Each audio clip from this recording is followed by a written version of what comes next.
Use the sine rule to work out length x.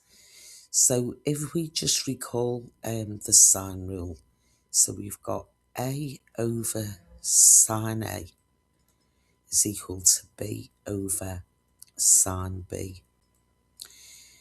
Okay, so let's put in what we've got then.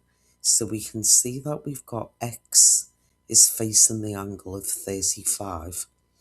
So we've got x over sine of 35 is equal to, and we've got 154 facing the angle of 117. So it's 54 divided by sine of 117. Okay, little bit of moving things about. So I want the sine of 35 to be up next to the 54.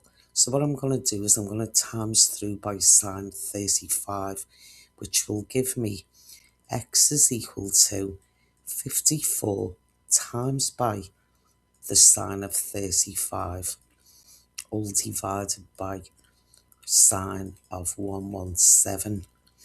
And that comes out at 34.8.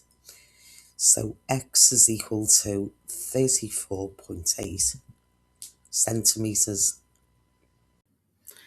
If you'd like more support with maths, my email is on screen. You're very welcome to get in touch.